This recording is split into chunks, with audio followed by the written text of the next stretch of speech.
यादव सरकार ने सामाजिक बोर्ड को लेकर के बड़ा फैसला किया है। दरअसल शिवराज सरकार ने बने 14 सामाजिक बोर्ड में परशुराम बोर्ड को छोड़कर के बाकी सभी 13 बोर्ड को भंग कर दिया गया।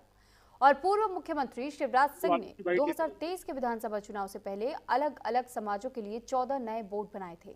जिन 13 बोर्ड को भंग किया गया है, उन बोर्ड के अध्यक्षों और सदस्यों की नियुक्ति को भी खत्म कर दिया गया है। अब मोहन यादव सरकार के इस फैसले को लेकर के सियासत गरमाती हुई नजर आ रही है।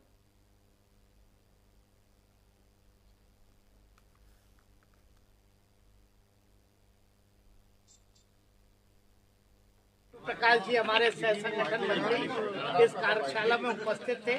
एक महत्वपूर्ण विषय है, सरकार के विषय है। सभी चीज सरकार संगठन की कौन सी ऐसी सरकार की योजना है जिसको संगठन के माध्यम से नीचे तक जाए और कैसे प्रभावी ढंग से हम काम करें, कार्यकर्ताओं की बातें कैसे सरकार तक पहुंचे, सरकार की बातें कार्यकर्ता के माध्यम से जनता तक पहुंचे, इसको लेके हमारी एक मीटिंग थी।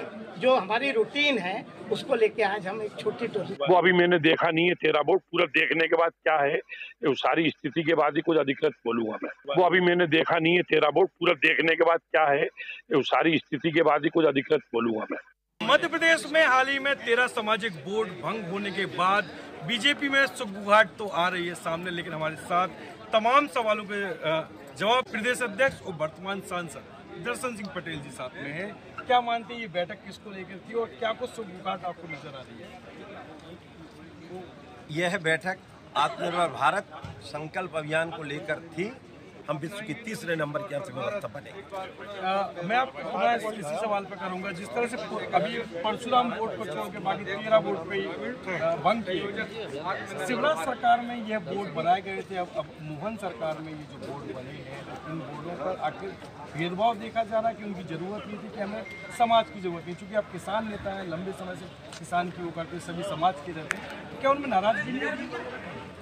देखिए, ये संगठनात्मक प्रक्रिया है, सबकी समय सीमा होती है और हमारा जो भी श्रेष्ठ और उच्च नेतृत्व है उससे बैठ के चिंतन करके इन चीज़ों पर निर्णय लिया है और लेगा। किसानों की खाद किल्लत की बात करें तो प्रदेश में रेवांचल, चंबल, तमाम जगह तस्वीर आ रही है, किसान कई जगह आंदोलन कर रहे हैं। और जो भी जहाँ वितरण में गड़बड़ी है, आपके माध्यम से भी यदि जानकारी लगती तो उसको भी हम उसको हल करने का काम, और जो भी हमारे संबंधित जनप्रतिनिधि हो, प्रशासन हो, उसको हल करने का काम करेगा। और अभी पिछले साल से ज़्यादा इस बार का जो किसी भी, चाहे वो DAP की बात करें चाहे यूरिया की बात करें, पिछले साल से ज़्यादा अभी तक का है। लेकिन आगे भी जो ज़रूरत होगी, किसान घबराहट में नहीं, उसको समय पर सब चीज़ देने का काम हमारी सरकार की जिम्मेदारी और हम करें।